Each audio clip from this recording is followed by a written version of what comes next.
Well, good morning, good people. Mark Holmes here, and as always, I want to say thank you all for watching, commenting, subscribing, and being part of the Jobu Sports Report. Without you guys, as well as you ladies, you know that this literally does not work. Hope everybody's ready to have a great day. I'm actually down here in the country, getting ready to go over work on the red brick house. It's going to be cold today. The high temperature is only going to be 40 degrees, but we'll be working on the red brick house, trying to get some more of this stuff done. Um, we have, to me, I remember being around last Sunday, thinking about the free agent frenzy and thinking about how crazy it gets, where it's like boom, boom, boom, boom, all these big moves and all this cash just flying all over the place. I'm wondering, I'm wondering if, we'll never know what goes on behind closed doors. There's rumors, for example, that Dan Snyder has actually sold the team, and it's just now a matter of the league owners approving the new billionaire boy to join the Billionaire Boys Club there. And, we don't know what goes on behind those meetings.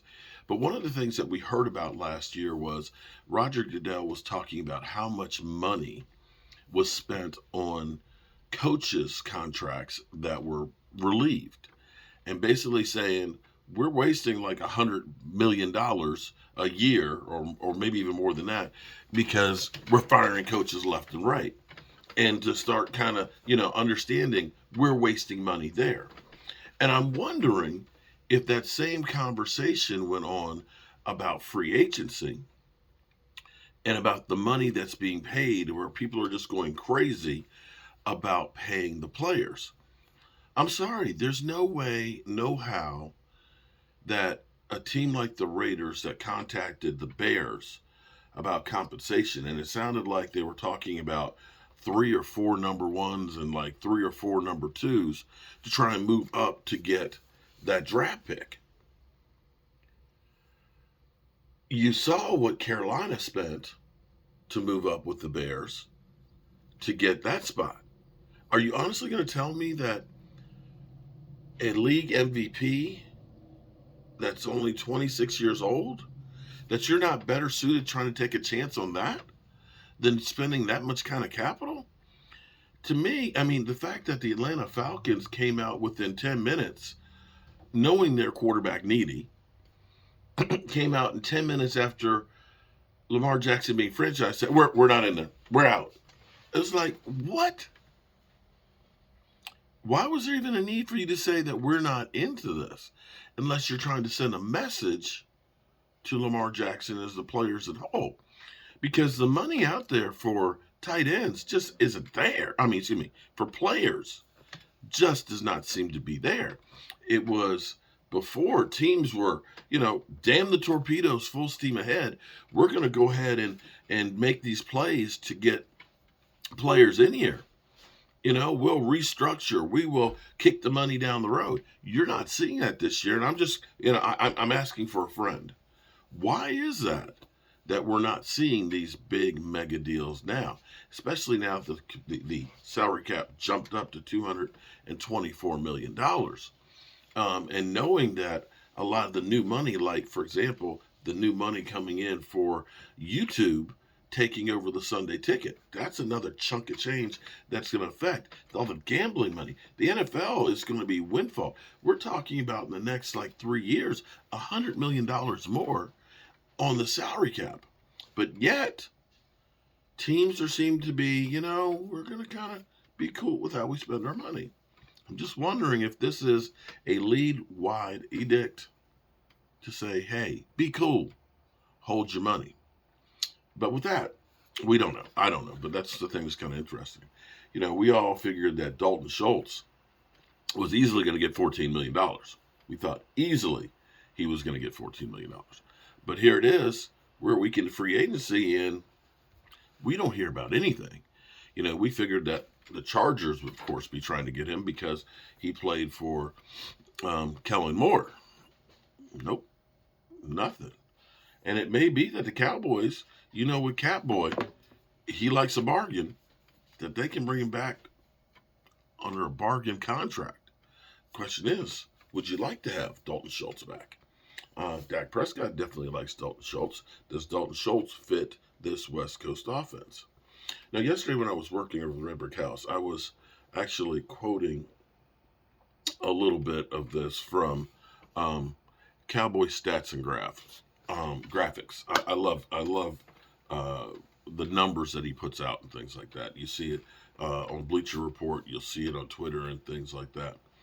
Um, he tweeted out about the rankings of adjusted yards per route. Now, be clear. There's so many different stats and everything else that it's crazy because you can have one stat that says you're a great player, and you have another stat that says you're literally the worst in the world. But this one it's interesting. Cowboys wide receivers in 2022 by adjusted yards per route. Okay, um, considers first downs and touchdowns. So if you take CeeDee Lamb, for every time he ran a route, on average, it's 3.5 yards, which is ranked 8th out of the 111 wide receivers in the NFL. It's pretty good. It's always good if you're in the top 10 of any statistic. Noah Brown is 1.9, which is 71st. Now, yesterday, I couldn't remember what the rankings were. When I was there, I thought it was like 100, but it's not. Michael Gallup, 1.6, which is surprising that Noah Brown was better than Michael Gallup last year, which is 90th. It's not where you want to be. That's not where you want to be. Because think of it this way. There's 32 teams, right? So 32. If you take receiver 1, receiver 2, receiver 3, that's 3 receivers, right? So if you multiply 3 by 32, you get 96, okay?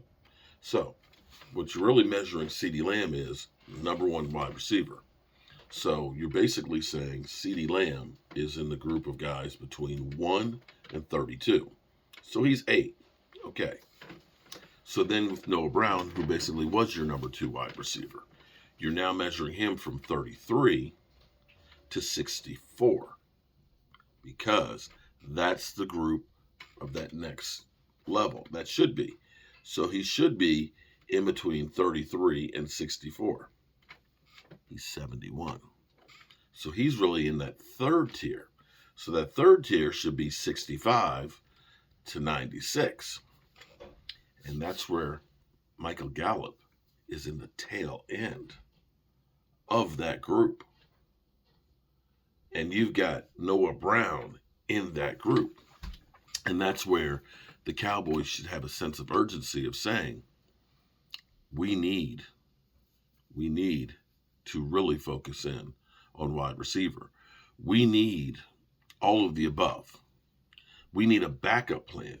So that's why you sign a veteran as well as look in the draft, because you have to look at wide receiver as the biggest weakness right now on your team.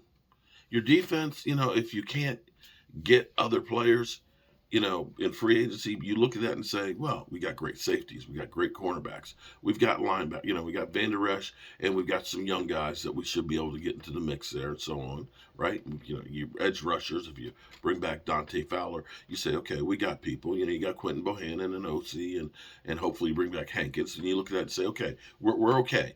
We're not the best in the world in every position, but we have guys that we can look in the season and say, yeah, we've got experience. We've got guys we can go with.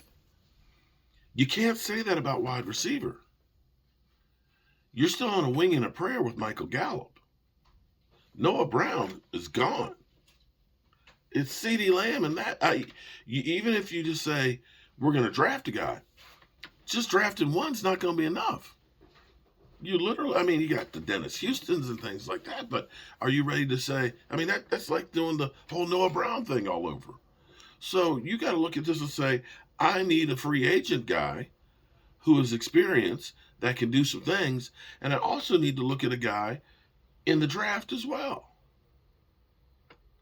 This is where the red flags and everything should be like ding, ding, ding, ding, ding. Everything should be going off about the Cowboys wide receivers.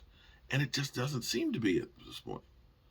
So we listened to a little bit of NFL this morning about some of the free agent moves and stuff here. You know, Zeke Elliott and the prospect for him.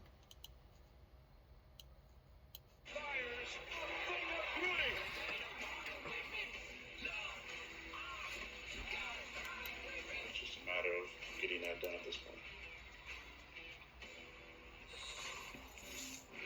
The files remain in the computadora. Jeremy Fowler here to extract said files. Aaron Rodgers saying on Wednesday that he intends to play for the Jets.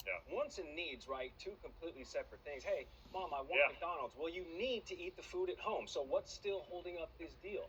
Well, this isn't a McDonald's type deal. It's a complicated deal as we're seeing right now. So talking to teams around the league and including some people involved in the situation, there was a feeling in past days, sometime around last week, that this was fairly close to getting done, or at least like when they got the green light that they've done enough legwork where they can make this happen. Well, it appears right now that there could be some sort of hold off or maybe even a standoff if it gets to that. But, teams believe that there is an issue with compensation. That could be sort of the problem here, right? Green Bay applying a little pressure, could win a first-round pick and more.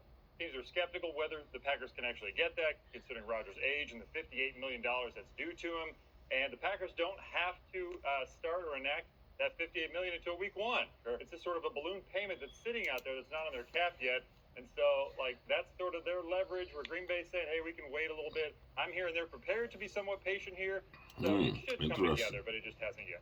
Green Bay remaining holding those keys.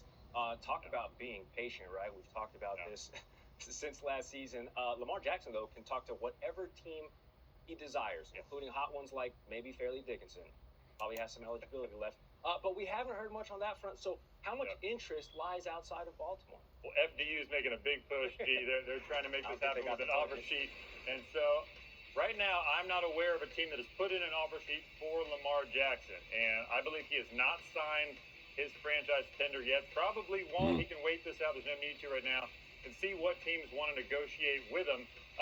Teams I've talked to are having a hard time figuring out who would put in that offer sheet. Could depend on the draft. So this is going to be a patient situation. Whichever team doesn't get their quarterback could get involved. They got Odell Beckham. His free agency should heat up. Now, he's going to demand top dollar, so that's going to be an issue for some teams, but they believe that he can really help a contender. So it's believed he wants that top dollar Could that be us? Play with a good quarterback. So Kansas City could get involved. You have the New York teams, of course, got the history of the Giants. Maybe even the Jets play with a certain quarterback, number 12. Ezekiel Elliott, this is a situation where now that he's available, could be a bit of a wait. He could be patient. He's made a lot of money, and there's not a lot of money out there right now for these running backs. A lot of them have signed. We're in the second and third wave of free agency, so he could wait and try to latch on with, a contender, somebody that needs a power back, and there will be teams that need it. C.J. Stroud. Now, when I ask teams about the Carolina Panthers and the number 1 pick, I would say the mild consensus right now is that they think Stroud would be that pick at number 1. They could be the perfect passer for Frank Reich's offense. But I continue to hear that Carolina is evaluating up to 3 quarterback options right now. They're taking it slowly. They know they have 40-plus days to shake all this out and maybe even move back a pick or two if they want to, if they feel like they can still get their guy and get more draft compensation. Man, the Sharks are going to continue to circle, and that frenzy is going to pick up as we bear down on the first round of the NFL draft at the end of Wagner. They highlight the available. Okay, all right. So that's where we are with the free agents then. So that's what we have. We'll see if there's any big news that happens today. I'm going to go over here to Ice Station Zebra here to freeze my butt off, working on the red brick house. But hey, it's a labor of love. I'm Mark Holmes, and well, I hope you're having a great day. And I may have something huge that may happen later today. I'm going to be doing, we'll do our 5 o'clock live stream, but we may have something that will be huge. I'm still working on it and things because that's what I do. I'm constantly working. And if we can pull this off, it would be definitely groundbreaking. I'm Mark Holmes, and well, I'll see you soon.